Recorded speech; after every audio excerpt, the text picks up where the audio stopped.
Bonjour à tous, près de 120 élèves lycéens de toute la Bourgogne travaillent depuis plusieurs mois pour présenter des prototypes les plus inventifs à cette finale des Olympiades des sciences de l'ingénieur en direct de l'ESIREM, école d'ingénieurs de Dijon. On a par exemple ici une trieuse de feuilles par reconnaissance de couleurs, le verticalisateur ici pour aider les personnes à mobilité réduite à se relever ou à s'asseoir. Et puis ici, le projet prothèse de main robotisée présenté par le lycée Hippolyte Fontaine de Dijon. Bonjour. Bonjour. Alors Baptiste, vous allez parler au nom de l'équipe parce que vous étiez 4, mais en quoi ça consiste exactement cette main robotisée? À la base, on est parti d'une main robotisée et donc on a voulu l'adapter en prothèse pour pouvoir l'adapter sur une personne qui s'est fait amputer ou qui est née sans sa main. Alors, ça fait appel à quel type de science? Qu'est-ce que vous avez mobilisé comme connaissance pour mettre ça en On a place? d'abord été voir une prof d'SVT pour savoir où placer nos capteurs, pour avoir l'information de plier la main. Alors justement, on peut avoir une démonstration. Si tu actionnes ton biceps, Nous hop pouvons- là. Eh, pas mal. Donc ça, science de la vie et de la terre. Oui, après on a donc ça arrive un peu dans de la programmation après qui se trouve juste derrière dans ce boîtier-là. Donc là on a tout ce qui est programmation qui dirige les doigts avec donc des servomoteurs qui sont positionnés juste ici. Et après ça revient donc sur la main avec des fils nylon qui viennent plier les doigts pour fermer la main. C'est très précis, hein. Je peux vraiment lui Oui. serrer la main. Vas-y. Ah oui.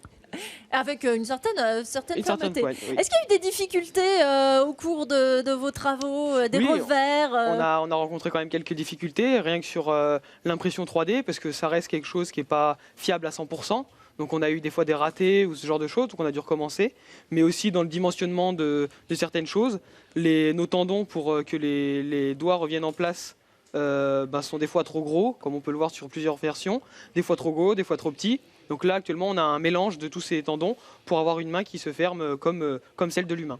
Sarah Tricon, vous êtes la professeure, vous avez encadré ces jeunes gens. Quel a été votre rôle, vous, dans l'exercice, la préparation de ce prototype? Alors moi j'avais le rôle de coach. Quand ils avaient des besoins, je leur apportais, je répondais à leurs besoins et tout ça. Voilà, je les ai coachés et puis je les ai suivis parce qu'ils ont beaucoup d'idées. Donc après, il faut suivre. Et ils ont énormément travaillé aussi. Est-ce que ça vous a impressionné? Oui, alors ils sont venus, alors c'est un projet qui est hors cours, hein, ils sont venus les mercredis après-midi, entre midi et 2, tôt le matin ou le soir, travailler sur leur projet. Ça leur a demandé pas mal de travail, donc ils se sont vraiment beaucoup investis et ils peuvent être fiers d'eux. En quoi c'est complémentaire de l'enseignement que vous dispensez, hein? Vous êtes professeur des sciences industrielles de l'ingénieur, donc on est vraiment dans l'application concrète.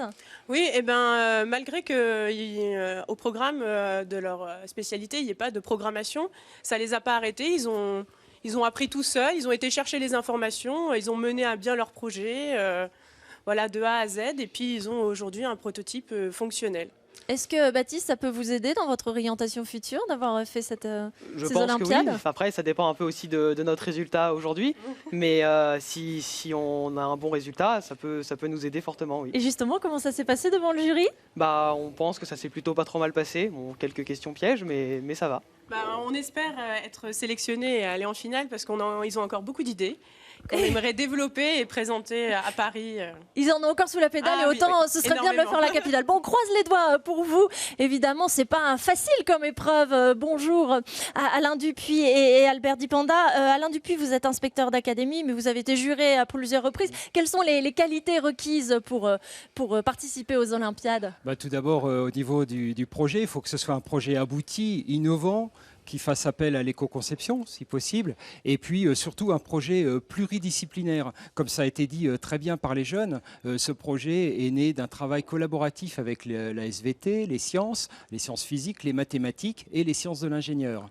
Et dites donc, juste une question comme ça, il y a quand même beaucoup de garçons dans cette pièce. Ça arrive qu'il y ait des filles dans les équipes? Vous voyez, vous avez choisi la bonne équipe. C'est une professeure. Et puis, il y a quelques filles malgré tout, mais trop peu malheureusement. Elles sont frileuses pour rejoindre les sciences de l'ingénieur. On le regrette tous. Ouais, bah en tout cas, ça peut faire partie de la promotion. Il faut aussi bien pouvoir présenter son projet. Là, on voit qu'ils expliquent ça bien. Les qualités de communication sont importantes. C'est la plus-value des Olympiades, la Christiane Les IREM. C'est vraiment le point de communication. Les jeunes, en plus de réaliser des prouesses technologiques, doivent présenter leur projet, des qualités de communication à l'oral. Ils ont fait des posters cette année. Donc c'est vraiment ce qui fera la différence à la finale nationale. Être bon aussi en communication. Et être un bon vendeur de son invention. Albert Dupanda, vous êtes le directeur ici de l'ISIREM qui nous accueillez. Pourquoi c'est intéressant pour vous d'accueillir ces Olympiades dans votre école d'ingénieur? Pour moi, c'est un très très beau symbole d'accueillir effectivement les Olympiades des sciences de l'ingénieur dans l'école d'ingénieurs généralistes de Dijon.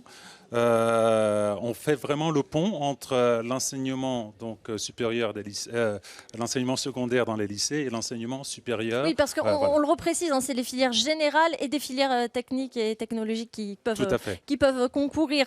C'est un moyen aussi pour vous de rappeler votre existence et peut-être d'attirer. Tout à fait. Donc, je tiens à vous remercier d'être passé aujourd'hui. Effectivement, les IREM, c'est l'une, sinon la seule école généraliste d'ingénieurs de Dijon. Donc on est vraiment très très fiers d'accueillir les Olympiades parce que tous les jeunes qu'on a vus aujourd'hui, je pense que certains potentiellement seront nos futurs élèves. Ils peuvent en tout cas présenter le concours. Qu'est-ce qui fait tilt quand on est juré et qu'on voit toutes ces nombreuses inventions? C'est très difficile de choisir. Il y a quelques critères, les membres de jury les ont en tête, la pluridisciplinarité, la pluritechnologie. Regardez les systèmes qui nous entourent aujourd'hui, Ali, la mécanique, l'électronique, l'énergie. Donc ça, ce sont des points forts. Puis évidemment, la nouveauté, l'innovation. Si on n'est pas innovant demain, ingénieur et innovant, c'est ce qu'on attend de tous. Eh bien, l'innovation était au cœur de ce grand direct. Les résultats, c'est vers 15h. On connaîtra à ce moment-là quelles sont les deux équipes qui partent présenter leur projet à la finale à Paris, dans la capitale.